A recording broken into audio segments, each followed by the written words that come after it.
Okay, in a world where burnout is a real thing and, a huge caveat to a lot of people's successes, this week I came across the concept of, are you overworked or are you just underrested?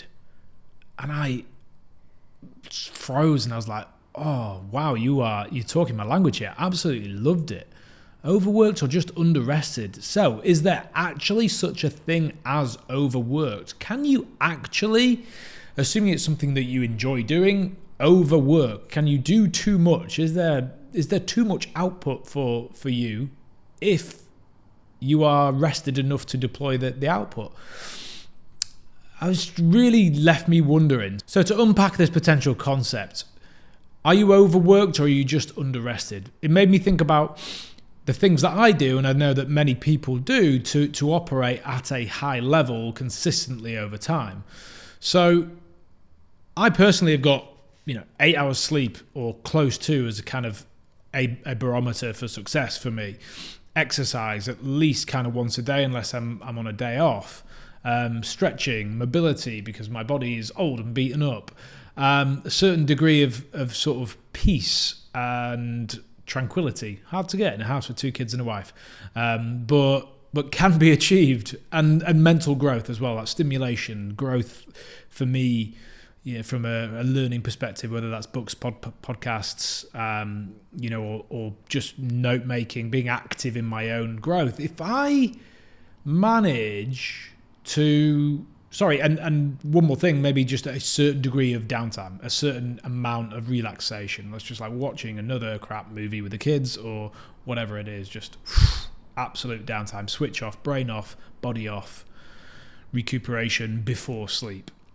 So if I'm getting those things, I don't see there's ever an overworked scenario or even an overstressed scenario, because if we're honest, we're talking about burnout. I mean, I don't think there's many people in the world talking about physical burnout, so we're talking about mental burnout. What is mental burnout? Probably an overriding sort of stressor that you're not managing to cope with.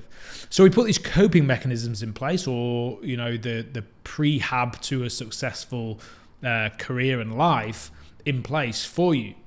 Now, everybody should have those sorts of things. It might not be the same as mine. It might be, I need a glass of wine on an evening and I kind of feel primed. It might be that I wake up and do meditation. Might be wake up and just, watch an episode of Friends because it really primes me. I don't know. It's your thing, not mine. What I do know is that people that are high achievers have a thing. They have a scenario. I do these things. It makes me able to perform at this level. So what happens at the point where you are becoming overstressed and work's starting to pile up and topple up on top of you and you're thinking, oh God, this is becoming a bit much, stress levels rising. What happens? What normally happens is we start pulling away from the things that made us be able to perform at that level. So, I'm really busy, so I just didn't do the workout. I'm really busy, so I stayed up late, only got 6 hours sleep. I'm really busy. It compounded over the last 3 days. I've only worked out once. Got 5 hours sleep, 7.5 hours sleep, 4 hours sleep.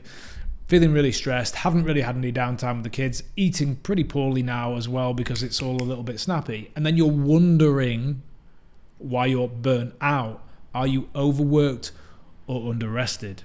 So if in times of sort of high workflow or high stress, we prioritized what I call the prehab, the pre-prepping for your performance. If we prioritized that, and maybe even to the extent that we did more of it and we squeezed the work bracket, but we worked more efficiently, as succinctly, would we get to burnout? No answers, but I really love the concept there, and I would definitely challenge you to go and have an explore of it yourself.